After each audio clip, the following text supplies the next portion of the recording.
आप कांग्रेस का PM face तो बनना चाहते हो, अगर कांग्रेस अध्यक्ष बनकर डायरेक्ट कोई रेस्पॉन्सिबिलिटी नहीं लेना चाहते। आप पार्टी के फेस तो हैं, मगर लोकसभा में हुई बहसों में बहुत कम हिस्सा लेते हैं।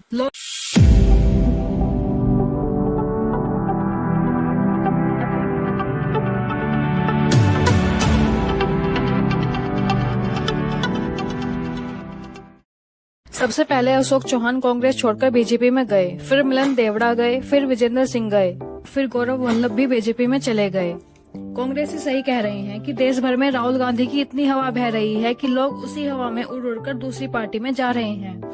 एक शाम पहले टीवी पर बीजेपी को गरिया देने वाला नेता अगली सुबह बीजेपी के ऑफिस में चाय में डुबोकर बिस्कुट खा रहा होता है।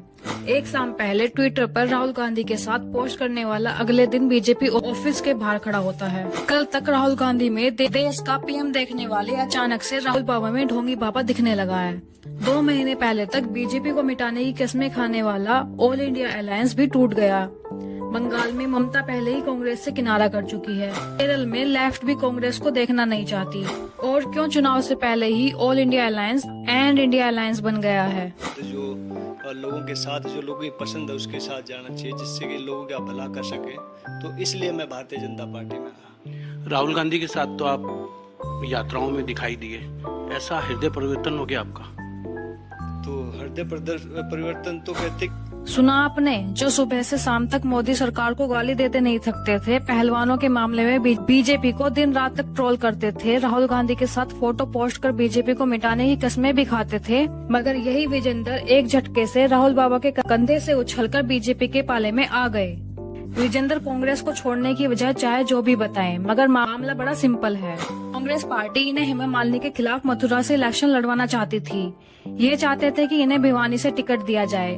जब इन्हें लगा कांग्रेस भिवानी से नहीं मानेगी और बीजेपी को हरियाणा से कोई जाट नेता चाहिए, तो इन्होंने फट से पार्टी बदल ली। ये समझ गए कि ट्विटर पर मोदी को गाली देने से रिट्वीट तो बहुत मिल जाएंगे, मगर लोकसभा तक का रास्ता तो विया जिंद हिसार होते हुए बीजेपी से ही जाएगा। इस बात का ज्ञान होते ही ओलंपिक के चैंपियन विजेंद्र कांग्रेस को धक्का देकर बीजेपी की जिप्सी में बैठ गए।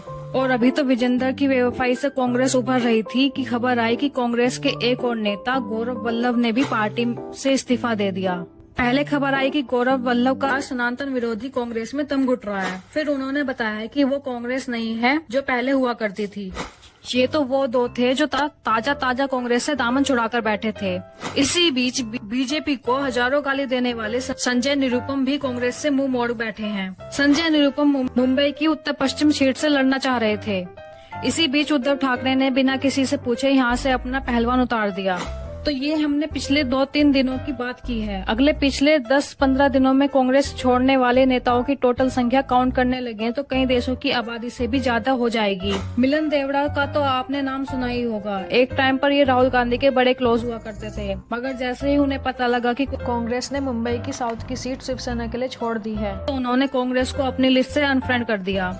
इसी तरह कांग्रेस के सीनियर लीडर अशोक चौहान, लुधियाना से कांग्रेस के सांसद रवनीत सिंह बिट्टू, कांग्रेस की पूर्व सांसद ज्योति मिर्धा और एमपी कांग्रेस के सीनियर लीडर सुरेश पचौरी भी कांग्रेस को छोड़ बीजेपी में ऐड हो गए। हो सकता है कुछ लोग यह कहें कि कांग्रेस छोड़कर बीजेपी में इसलिए जा रहे हैं क्योंकि वो ईडी जैसी जांच एजेंसी से डरे हुए हैं। कुछ लोग कांग्रेस छोड़ने वालों को मौका परस्त भी कह रहे हैं, मगर यह भी सच है कि किसी अलायंस या पार्टी के वर्क करने के लिए एक लीडरशिप चाहिए होती है, एक विजन भी चाहिए होता है, और यही इस पार्टी में सबसे बड़ी प्रॉब्लम है। राहुल गांधी जो पिछली बार अमेठी से स्मृति ईरानी से हार गए थे, मगर वायनाड से जीत गए थे, आखिर क्यों इस बार वो अमेठी से अपनी पुश्तैनी सीट से लड़ने नहीं गए? क्यों सिर्फ एक बार की हार से वो अपनी सालों पुरानी सीट से पीछे हट गए? इससे मैसेज तो यही जाता है कि आप चैलेंज लेना ही नहीं चाहते। आप कांग्रेस का पीएम फेस तो बनना चाहते हो, अगर कांग्रेस अध्यक्ष बनकर डायरेक्ट कोई रेस्पॉन्सिबिलिटी नहीं लेना चाहते। आप पार्टी के फेस तो हैं, मगर लोकसभा में हुई बहसों में बहुत कम हिस्सा लेते हैं। लोकसभा में सांसदों की एवरेज अटेंडेंस जहां 80% से ज्यादा है, वहीं राहुल गांधी की हाजिरी सिर्फ 51% रही है। उन्होंने 5 सालों में सिर्फ 8 डिबेट में हिस्सा लिया है, जबकि औसत एमपी ने उनसे 6 गुना ज्यादा यानी 47 डिबेट में भाग लिया है। राहुल गांधी ने 5 सालों में सिर्फ 99 सवाल पूछे हैं, जबकि औसत सांसद ने 5 सालों में 210 सवाल पूछे हैं। एक औसत एमपी 5 सालों में 1 से ज्यादा प्राइवेट मेंबर बिल लेकर आया है। राहुल गांधी के राज्य केरल में औसत member of parliament 4.5 private member bill लेकर आए हैं, मगर इन 5 सालों में राहुल गांधी एक भी प्राइवेट मेंबर बिल लेकर नहीं आए। तो कांग्रेस में मची इस भगदड़ में आपकी क्या राय है? कमेंट करके जरूर बताना और ये भी साफ साफ लिखना कि जो लोग कांग्रेस छोड़कर जा रहे हैं ये लोग मौकाप्रस्त हैं या नहीं, या कांग्रेस की लीडरशिप ही इतनी वीक है। और वीडियो पसंद आई हो तो शेयर करना ना भूलें।